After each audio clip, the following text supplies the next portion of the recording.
Hello all of you beautiful people, Jules here for WhatCulture.com, and I want to start with a very, very clear statement.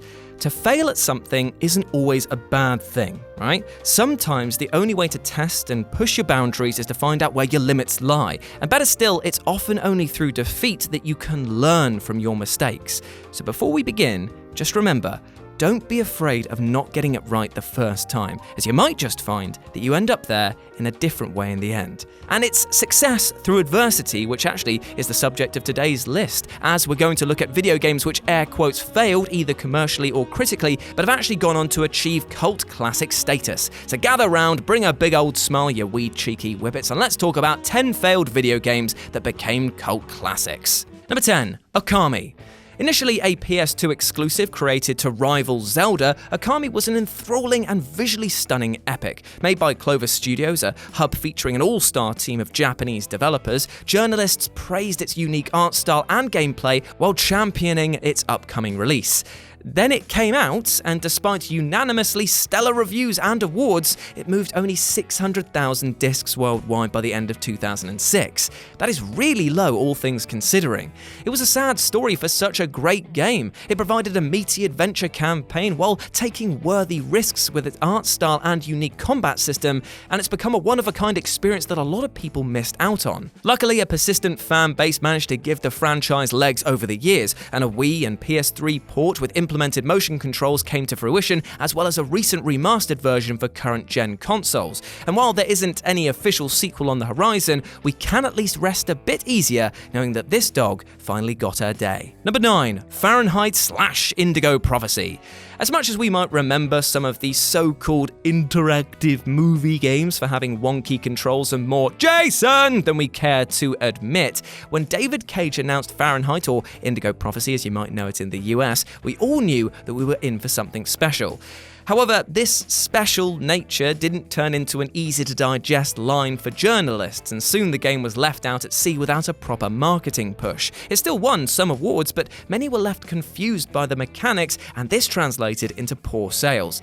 Yet despite some rather rusty edges, Fahrenheit set the precedent for a new type of interactive storytelling. The engrossing plot is filled with sharp twists, emotional pathos, and quality production, and as such, it's easy to see why that this has built a cult following. Number 8, Beyond Good and Evil. The sheer ambition of this game was incredible. So deep was it, in fact, that it was almost easy to see why it failed. With 3 years of development and more green shoved into it than even Miss Piggy's pork hole, Beyond Good and Evil was a labour of love and meant to be the beginning of a trilogy of games.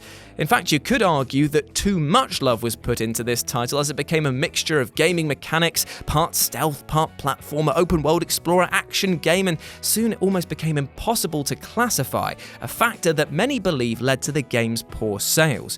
The game reviewed really well, but for some reason this didn't translate over into customer drive and the game faded away. Thank God the interest has been slow but a constant build though, because we're finally eking towards Beyond Good and Evil 2, and from what we've seen this might well be the game to take the world by storm in a way that the first game was originally meant to. Number 7, Alpha Protocol. Poor old Obsidian Studios. Not only did they have their RPG based on the Alien franchise cancelled, but their second game with Sega was forced out of the door early, meaning that it was a broken, buggy mess. Critics rightly slammed it for being shoddy, and it appeared that that was all that she was going to write for this game. However, there was clearly still an interest in this title, as reports began to circulate that if you could look beyond its shoddy mechanics and weird graphical glitches, that there was a truly deep and rewarding game just waiting to be found. Whether you preferred playing as a smooth talking James Bond spy or Jack Bauer violence pro nutbag, Obsidian threw you headlong into enough clever scenarios to test your choices. It had something for everyone if you're willing to look for it. Number 6, ICO or Eco. Back in the youthful days of Sony's PlayStation 2 console, there were a slew of games that looked ready to push boundaries of what games could be with interesting concept. Enter newcomer developer Fumito Ueda, who wanted to make a game around the principle of design by subtraction. Now, Ueda took the tried and true premise of a young hero rescuing a pretty princess and subverted it to the extent that it evolved into something refreshingly unrecognizable. There was no hub, no power-ups, next to no weapons, and most importantly, importantly, also next to no dialogue. What this created, despite its meagre sounding parts, was one of the most emotional relationships between characters ever put to disc. Yet for some reason, it didn't sell well, falling into obscurity as the world just went mad for the likes of Grand Theft Auto 3 and Far Cry. However, thanks to the titles that it inspired, such as The Last of Us, Limbo, and a wide selection of other titles, people have returned time and again to see what the fuss is about, and few were disappointed with the result. Number 5. Jade Empire. Jade Empire was a passion project for the co-founders of BioWare, and thanks to the huge success of Knights of the Old Republic, they had their new IP snatched up by Microsoft to make it an Xbox exclusive. It received great reviews, but unfortunately, it was towards the end of the console's life cycle, and with all eyes on the 360, there were few left to appreciate how good Jade Empire was.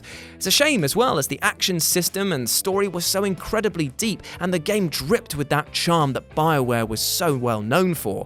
True, it was much more niche than Star Wars, but it was surprising to see the game flag so hard in the sales department. Eventually though, there was enough swell from the crowd to get a PC port, but it's heavily unlikely that we'll ever see a sequel anytime soon. Number 4. Enslaved Odyssey to the West.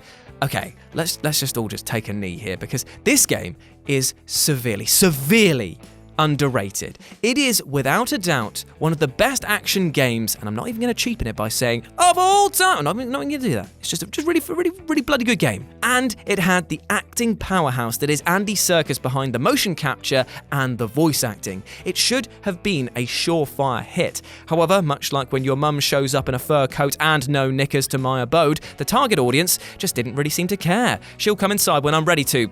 Well, I'll do the same, to be honest. Also, that's my one per list. Sadly, it wasn't meant to be. The game undersold way below expectations, and the intriguing cliffhanger ending will be forever left unresolved. However, all that's done is actually spark an interest in the game, and now it's spoken about with passion and fury that such a title was just let go to waste.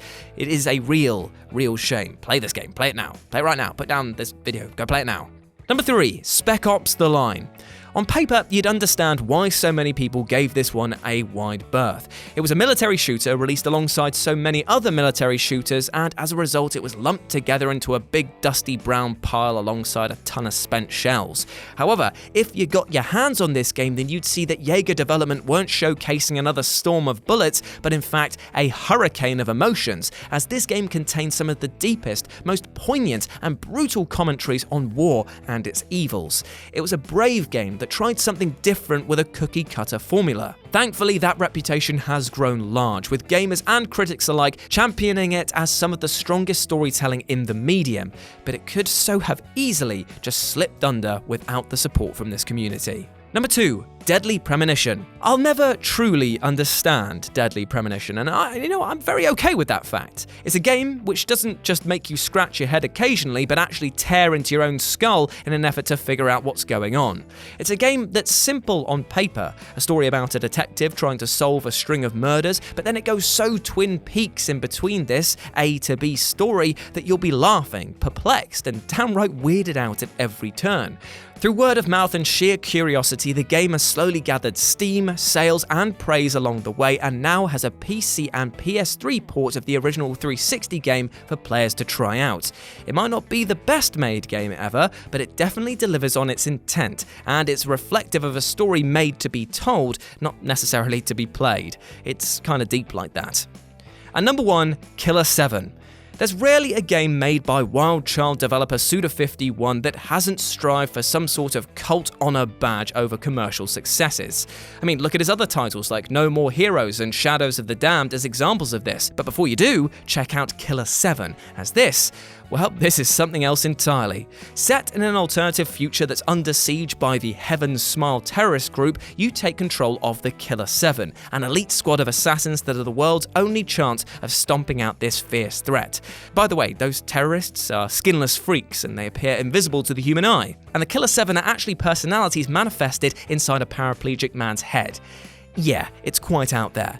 And how the game plays is even more bizarre. It's a shooter, but also a puzzler, and yet somehow it totally works. Critics at the time didn't seem to realise the charm though and designated this right to the bargain bin. However, the public was having none of it, and Killer 7's dedicated fan base has been growing for years. So much so that references to it have been made in the latest No More Heroes game, and there's a possible hint that it might not be the last time that we venture into the mind of madness. And there we go, those were 10 air quotes failed video games that actually went on to achieve cult status. Let me know what you thought about it down in the comments section below, but before you go, I just wanted to echo what I said at the beginning. I truly believe that it is okay in our lives to try at something and fail.